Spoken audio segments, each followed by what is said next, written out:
wabarakatuh. Waalaikumsalam warahmatullahi wabarakatuh. Rekan-rekan sekalian, awam media, dan pagi hari ini saya ditemani seluruh PJU Polresta Surakarta hadir di hadapan rekan-rekan sekalian untuk menyampaikan rilis akhir tahun mengenai dinamika kegiatan Polresta Surakarta dalam mengelola situasi Kamtibmas di wilayah hukum Surakarta. Yang pertama, kami keluarga besar Polresta Surakarta mengucapkan terima kasih kepada seluruh masyarakat Surakarta yang telah dengan sadar berpartisipasi aktif untuk terus menjaga Surakarta tetap kondusif.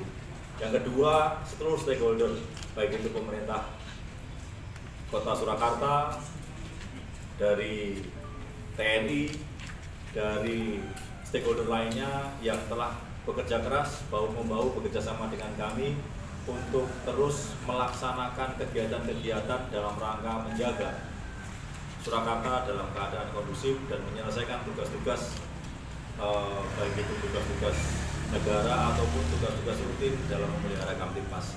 Pada kesempatan pagi hari ini perlu kami sampaikan rekan-rekan sekalian, selama 2022 tentunya kita sama-sama ketahui bahwa kita masih dihadapkan dengan pemulihan situasi kondisi negara ini, tidak terkecuali Polresta Surakarta dan wilayah hukumnya, terhadap herd immunity, pencapaian herd immunity dengan meningkatkan vaksin. Dan alhamdulillah target vaksin telah ditetapkan oleh negara bisa kita selesaikan.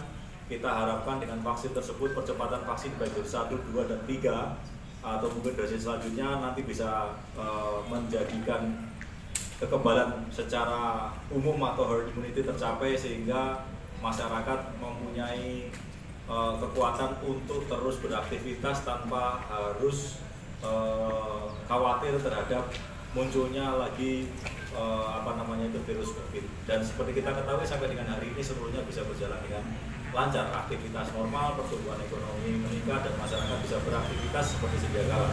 Yang kedua, tentunya kita juga dihadapkan dengan sempat kelangkaan minyak goreng. Namun demikian intervensi pemerintah melalui lembaga-lembaga negara yang berkompeten di dalamnya, kami bekerja sama dengan stakeholder yang lainnya bersama dengan TNI untuk terus menjaga kondusivitas. Kita membantu penyaluran minyak goreng subsidi, kemudian cek pasar, ketersediaan di pasar, dan mencegah adanya penimbunan-penimbunan untuk bisa menjaga stabilitas masyarakat akan kebutuhan minyak goreng.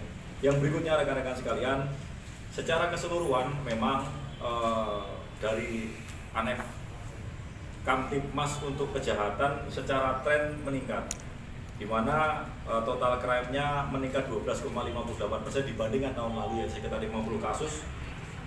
Itu mengindikasikan bahwa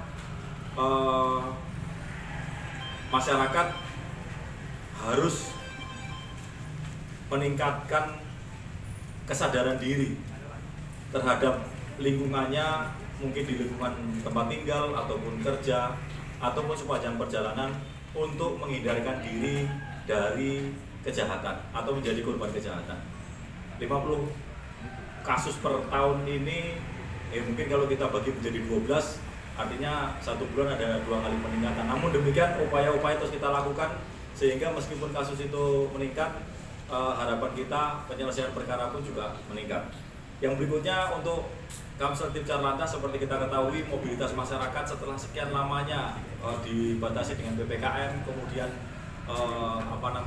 pembatasan-pembatasan yang lainnya selama COVID, mungkin kembali rutinitas masyarakat ke aktivitas hariannya juga membawa dampak terhadap peningkatan angka kecelakaan di 38,31%.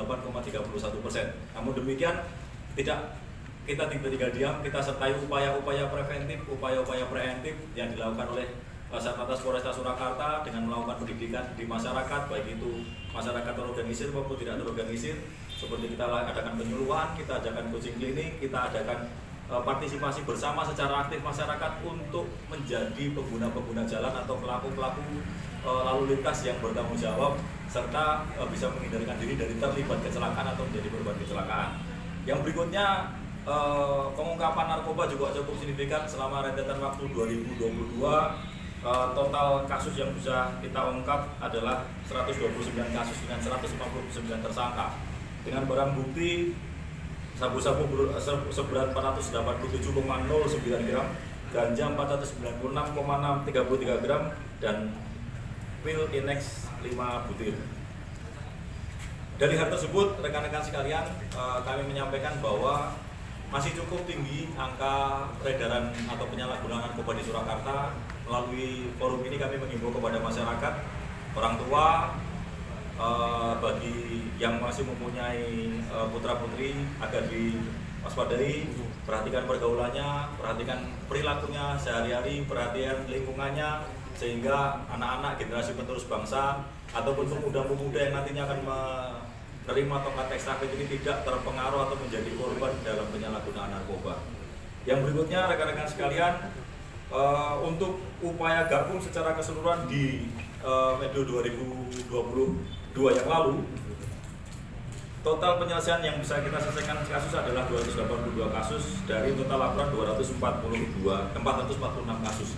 Hal ini bukan tidak selesai, namun seluruhnya ongoing proses. Ada beberapa kasus yang memang memerlukan term yang cukup lama untuk mengungkapannya, mungkin tersangkanya yang ada di luar kota ataupun saksi-saksinya yang belum hadir dan lain sebagainya.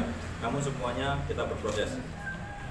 Yang berikutnya, beberapa hal yang cukup menonjol yang kita lalui di 2022 adalah satu, kasus pemerasan dengan ancaman yang dilakukan oleh anggota Polri, yaitu anggota Polres Wonogiri, yang sudah kita selesaikan. Yang kedua adalah kasus jual beli tanah ilegal, Mahkamah Penguji yang terus kita berproses. Yang ketiga adalah kasus pencabulan terhadap anak di bawah umur yang dilakukan oleh karyawan sebuah BUMN. Yang ketiga, kasus penipuan dan penggelapan lelang arisan sebesar 33 juta oleh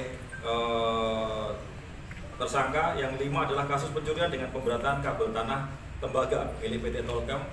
Hal tersebut merupakan beberapa kasus menonjol yang sudah bisa kita ungkap dan kita jerat para pelakunya atau para tersangkanya dengan ketentuan hukum sesuai yang berlaku.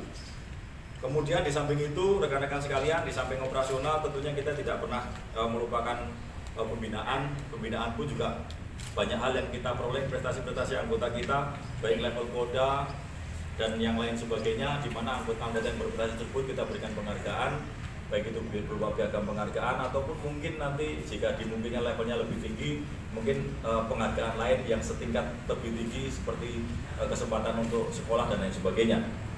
Kemudian pada kesempatan hari ini pula kita akan memusnahkan beberapa barang bukti dari hasil operasi pekat ataupun penertiban knalpot yang tidak standar atau knalpot yang sering dikenal masyarakat dengan knalpot brong. Di hadapan saya sudah ada beberapa contoh barang bukti, baik itu miras, sebelah kiri saya adalah knalpot brong, di mana nanti akan kita musnahkan, sama-sama kita saksikan. Dan pesan kami kepada masyarakat ke depan, kita tidak akan pernah berhenti untuk terus melakukan upaya-upaya dalam mencegah beredarnya satu, minuman keras, dua, narkoba. Yang ketiga adalah penggunaan knalpot brong di wilayah hukum Polresta Surakarta. Kenapa demikian? Karena knalpot brong ini acap kali memicu hal-hal yang tidak diinginkan. Karena kesalahpahaman, mungkin mendengar suara knalpot yang keras, kemudian tersinggung dan lain sebagainya. Namun demikian, yang terpenting adalah bahwa knalpot ini tidak merupakan standar SNI, di mana suaranya memekakan telinga dan mengganggu ketertiban masyarakat. Itu pesan yang kami kirim kepada siapapun yang akan masuk Polresta Surakarta, wilayah hukum Polresta Surakarta, sehingga marilah kita ikuti ketentuan yang berlaku. Kendaraan bermotor itu sudah didesain oleh orang-orang yang berpendidikan dan mempunyai kaidah keilmuan, sehingga kita gunakan perangkat kendaraan bermotor seperti apa yang sudah keluar dari pabrik saat kita pertama membeli. Itulah yang kita namakan sesuai dengan standar keselamatan ataupun standar yang telah ditetapkan oleh pabrik. Demikian rekan-rekan sekalian, pada kesempatan pagi hari ini sekali lagi kami mengucapkan terima kasih atas seluruh partisipasi warga Surakarta, para stakeholder terkait, TNI, kemudian Pemda dan lain sebagainya yang telah bersama-sama dengan kami selama kurun waktu 2022 dalam mengelola situasi Kamtipmas di wilayah hukum Surakarta, sehingga sampai dengan hari ini alhamdulillah seluruh kegiatan-kegiatan besar pun berjalan dengan lancar, berjalan dengan baik, dan semuanya bisa merasakan bagaimana Surakarta ini menjadi kota yang betul-betul toleransinya tinggi dan welcome terhadap pendatang. Dan ke depan tentunya masih banyak kegiatan-kegiatan lain yang sudah menunggu, Dan sekali lagi kita berharap partisipasi aktif masyarakat, partisipasi aktif, kerjasama yang baik, koordinasi yang baik kepada seluruh stakeholder untuk terus bersama-sama dengan kami mengelola situasi dan menyelesaikan tugas-tugas ke depan yang tentunya juga akan semakin banyak. Terima kasih.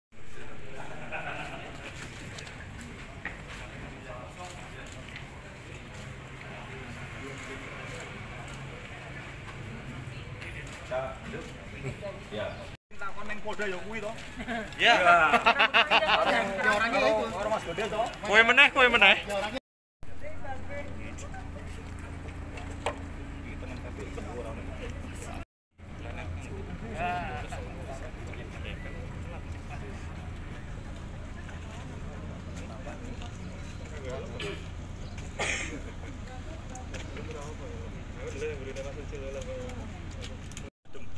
Lembun habis dari AC.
Asli, Bang.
Wah.